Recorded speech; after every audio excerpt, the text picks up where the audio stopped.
So what that is saying is when I get up in the morning, and if you were to take this class with me, what I would ask you to do is when you're laying in bed, and when you first roll out of bed, I want you to start looking around in your life for what I call moments of awe. You just sit there and notice the light coming through the window. Just notice the light coming through the window. Notice how your cat might be curled up at your feet. The beauty of the light hitting the cat. When you start the day looking for all that beauty, it gets bigger and bigger and bigger in your life. So when you get up in the morning and stretch and look, start looking for awe. And as you drive to work, instead of sitting there going, why, this guy's not driving fast enough. Why, come on. Stop and go, oh my gosh, but did you see that flock of birds that just went over the highway? Did you see them? Wow, God is there. Spirit is there. All that beauty is right there. So, if you want to go to the next slide. So, you're an original, an individual, a masterpiece. Celebrate that. Don't let your uniqueness make you shy. Don't be someone other than the wonder you are. Every star is important to the sky. So what my book is about, and the reason I wrote it, is when I went to Santa Fe for 10 years, I would go into the studio and I would stand over the painting, and sometimes I would have a good session and sometimes I'd have a really bad session, right? We all had that, right? Sometimes you paint, or sometimes you draw, and it's beautiful, and other times it's crinkled up on the floor. How many people here, I actually ripped a hole through a canvas once. So how many people here have destroyed their creative project? Come on, if you're not raising your hand, you're not telling the truth. We've all done it, right? You get so frustrated. In fact, I met one woman that says she actually, interesting side story here. She did a piece of sculpture after she divorced her husband, and she said it was a beautiful sculpture, it represented him. And then she said, and then I threw it against the wall. And she said it was such a release. It was such a release to get rid of that sculpture. And I said, how could you do that? How could you take something? She said, well, it did what I needed it to do. It let me be creative, express how I felt about them, and then I threw it against the wall. So, I want you to realize that you are special, you are unique, and there is no such thing as bad creativity. And I'm going to go back to the book, I'm sorry. What it is it's different ways to get in that state. Different lessons. Each chapter is a different lesson. So you could flip through the book and you go to chapter 7. One day you're sitting in the studio and you're like, I'm not feeling it. Read chapter 7. And I talk with everything from your thoughts. Like what thoughts are, learning to listen to your thoughts. I didn't learn to do this, by the way, until like 4 years ago. I literally lived my life in that we talked about the journaling, in that roundabout way over and over again. I'm worried about money. I'm worried about money. I'm worried about money. And I didn't even challenge it. Okay, I'm worried about money because my thoughts are telling me I'm worried about money, and my thoughts are everything, right? The thoughts are who I eat. Are the thoughts who you are? Are your thoughts who you are? Any opinions? They're not. What a big lesson.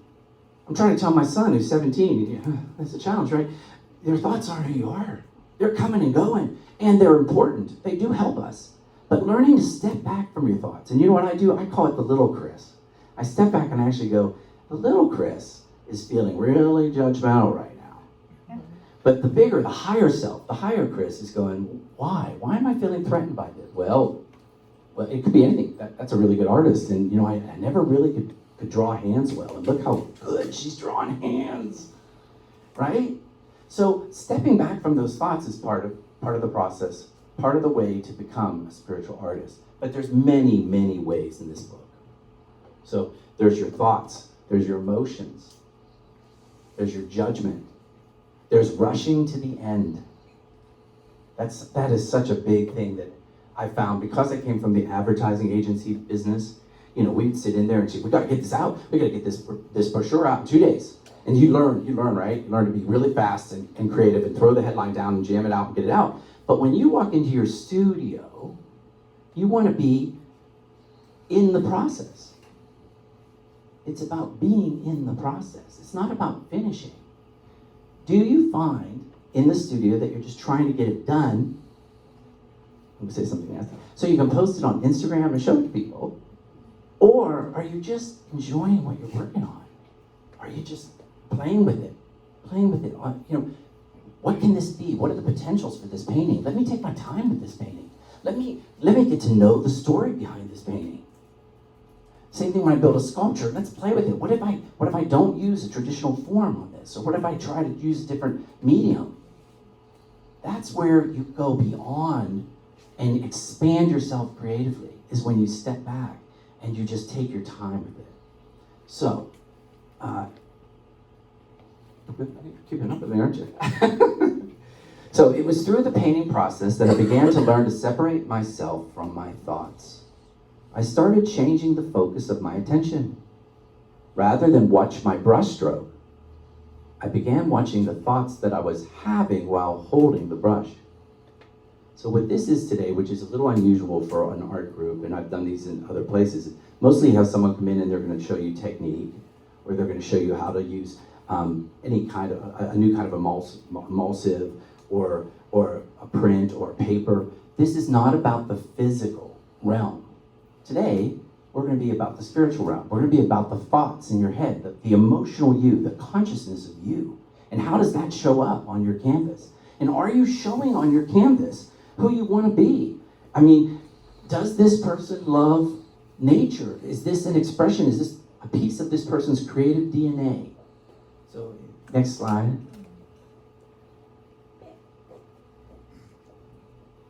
Okay, so this is one of the chapters in the book, chapter 6, and it talks about mark makers.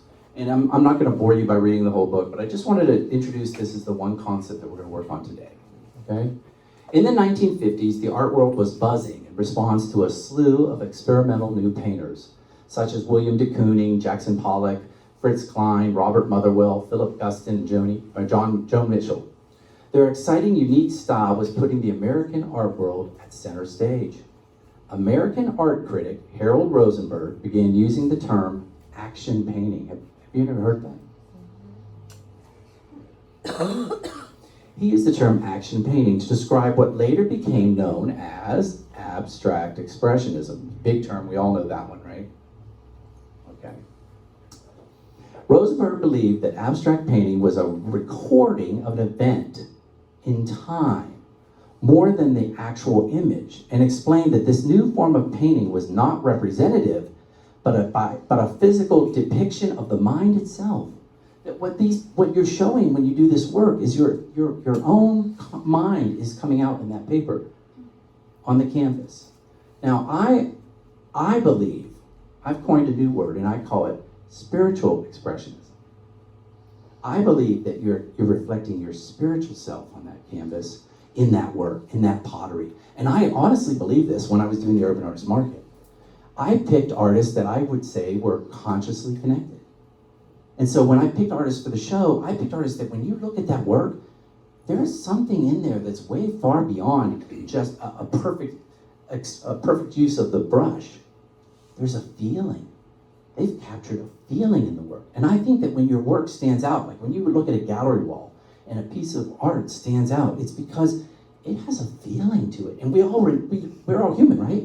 We all relate to that feeling. We might not know the words to describe it, but we know that it makes us feel something.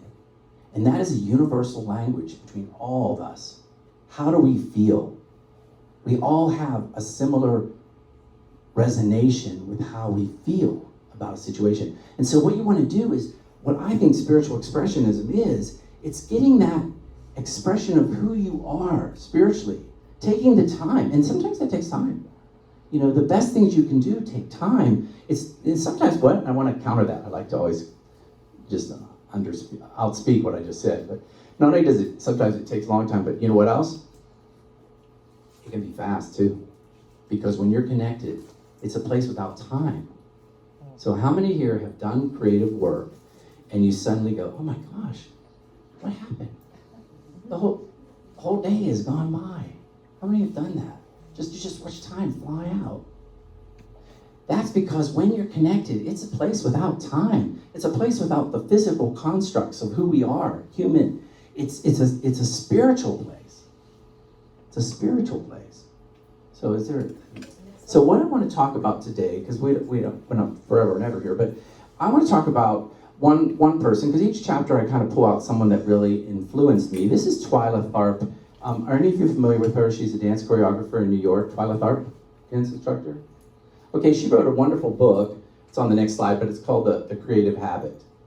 And she talks about, I love this term, and I've kind of taken it for myself. It's called your creative DNA.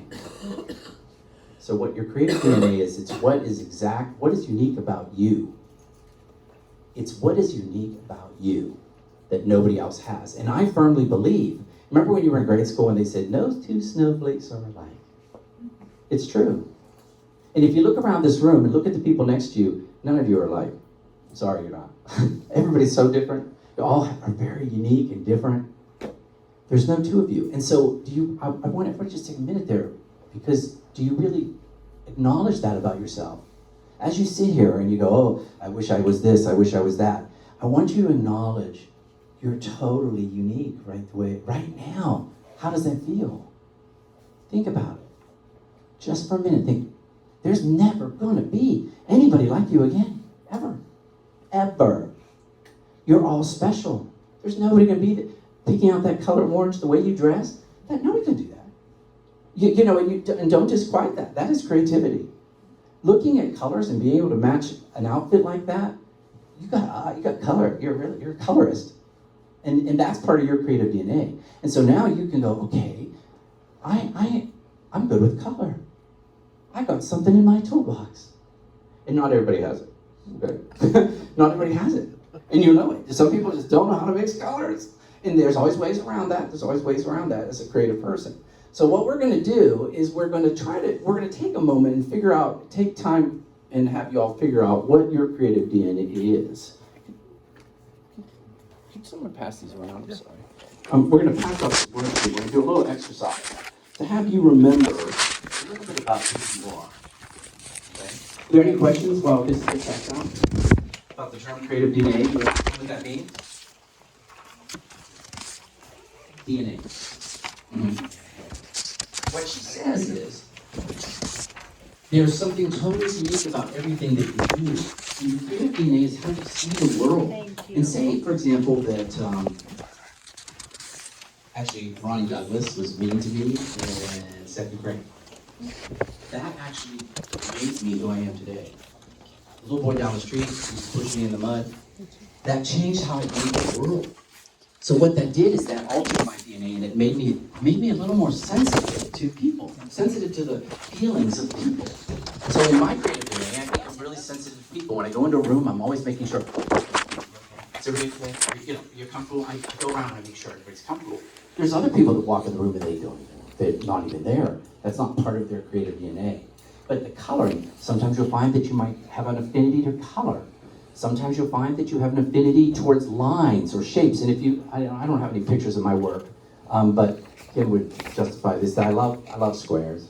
And I do a lot of lines and edges. I do a lot of edges. So in my creative DNA, I am fascinated with edge work.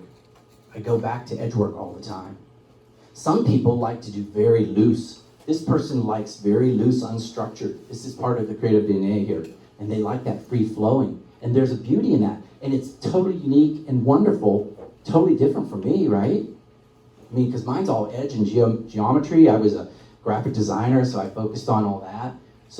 But this is so flowing and beautiful, totally different. I can appreciate it, even if it's not in my wheelhouse, right? So, what we're going to do is we're going to do a intentional meditation. So, let me see, next slide. Okay, it's about remembering who you are. So we're going to take a little journey, and we're going to remember who we are. And so I'm going to ask you to participate in this. And the next slide. Next slide? Yeah. Okay. So what we're going to do is I'm going to walk you through a meditation. And when you're done, does everybody have a pencil or a writing instrument?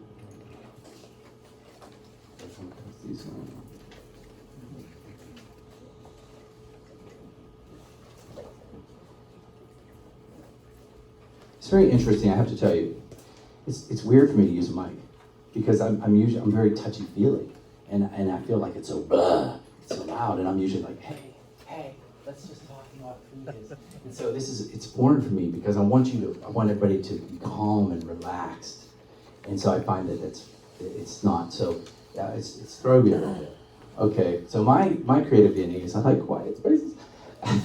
Okay, all right. Any questions before we do this? So what we're going to do is I'm going to have you close your eyes and I'm going to take you on a visioning exercise.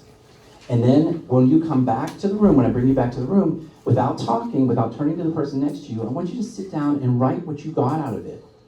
Write down on this note the things that came to you. Because what I'm going to try to do is walk you through this process of going backwards. And I want you to things are going to jump into your head. When I believe that when you're in that state of creativity, when you're in that connection of flow, that's where ideas generate. That is where spirit speaks with you and ideas just pop in your head. Great ideas. And also revelations where you suddenly go, oh, I need to use that color. Why? I need to use that color. Why was I need that color painting? And so that's why we're going to practice this. Okay, so I want everybody to once again ground your feet.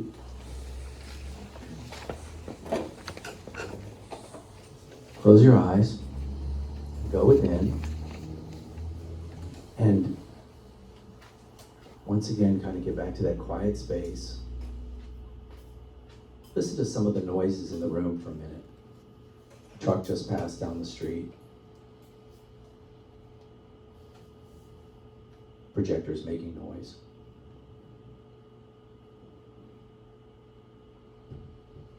Somebody's hitting against the wall. Okay, so now as we get quiet, we're going to go back in time. I'm going to ask each of you to go back in time and remember the last time you were in your art studio or you were being creative. So take a deep breath and go back and picture, where were you? Where were you the last time you did something creative? Were you in a home studio? Were you in a class? Were you outside?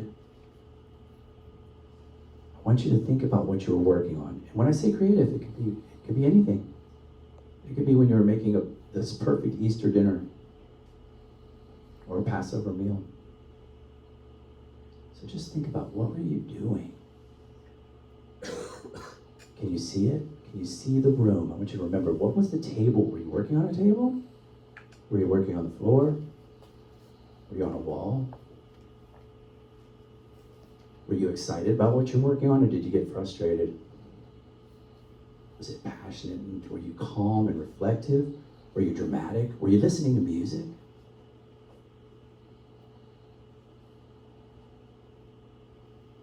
Were there people with you, or were you alone? Do you like to be alone when you're creative?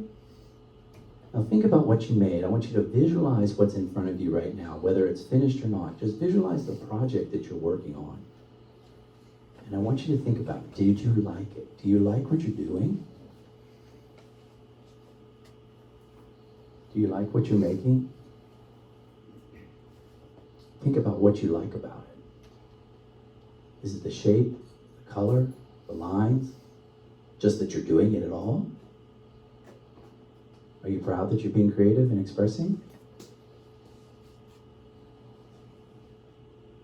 Okay. I want you to sit there and look at that. And now what I'm going to ask you to do is step back. Step back from that time and go back even further. Even further. So you're going to stand up from that table or walk out of that room, and you're going to go back and try to remember the very first creative project that you ever did. This is a tough one. Some of us, like me, have to go back far. But I remember the first time I did a creative project and brought it home. So I want you to think about that creative project and how it was received. How was it received by your parents? Did your mother love it? Did your father like it, or did he make fun of it? What about your family? Did they think it was cool that you made it? Or did they think it was silly? I want you to focus on what that felt like when you did that creative project, and now see it in your mind's eye. What were you working with? What materials were you working with? Was it pencil and paper? Were you doing cartoons? Collage work? Was it outside? Was it with nature? Did you find found objects and use found objects? Or did you like using liquids that change shape, change format?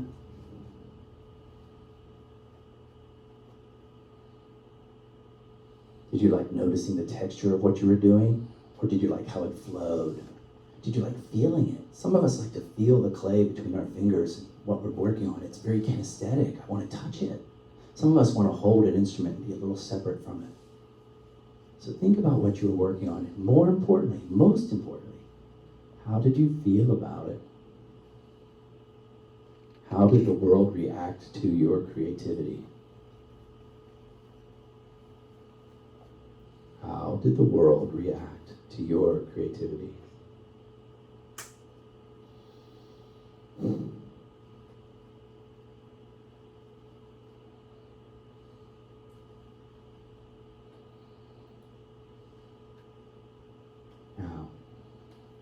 Now that you know how you feel about it, how exciting it was, or how dramatic it was, I want you to pick that object up and I want you to walk back into the future. I want you to take it back into the room where your first project was, your most recent project. So you pick it up, if you can, put it on a wagon if you have to, it's big, and you take it back up into the current, the most recent thing you did. And I want you to set them side by side. Now, are they really different? Or are they the same? Or is there similarities? Oh my gosh, look at this. I loved drawing light when I was a kid, and I'm using glass now. So look at the two things in front of you and see, how do they compare? How do they feel? What was the same about them? What was different? Are you still using the same materials, or have you given it up? Okay. Now we're going to just come back to the room, and I'm going to ask you to write down your thoughts about what you remembered from both of these visions. So come on back to me. We're going to come back to the room. 10, 9, 8, 7, 6, 5, 4, 3, 2, 1. Okay, now without talking to anybody, just draw what came to mind. Or write what came to mind. Overdraw.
Give you about 2 more minutes.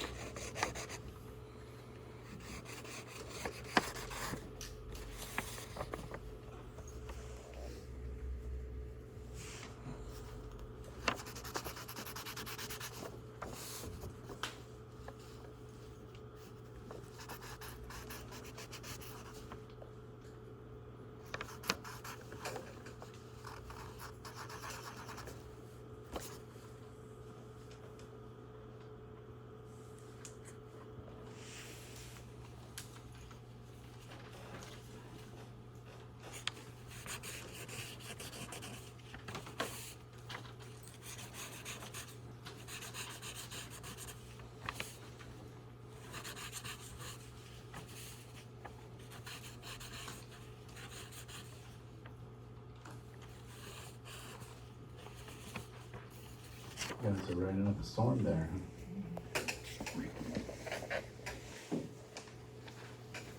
Okay, how was that for anybody? How was it? Does anyone want to share? How did that feel, going back in time? Was it dramatic or was it okay? Oh, my parents were great. Anybody? We have an extra mic if anybody wants to talk.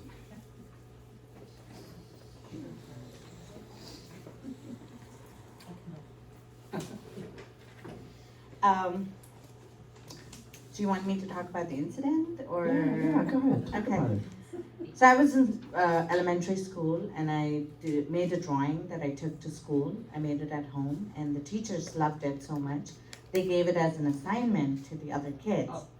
And at first I wasn't confident that it was good, but when that happened, it was exciting. And I also saw that when they were drawing it with like a cup to get the circle perfect, I was copying them. So it was really interesting to see. I was unsure when, in my class.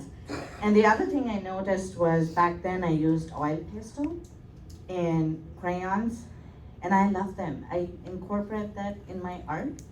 I love the mark making, and I don't know, I've never remembered that I love the texture. See, now that's Yeah. great because that's part of your genetic, that's your creative DNA. You like rough lines and you like texture and you're kinesthetic. You're a little kinesthetic. Yes. And So, and I like playing.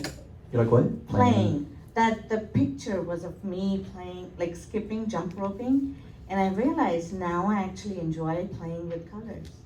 That's a lot of what I do. It looks like when I talk about it, it looks like I'm balancing chaos there, and that's a lot of how I felt back then. I was really naughty.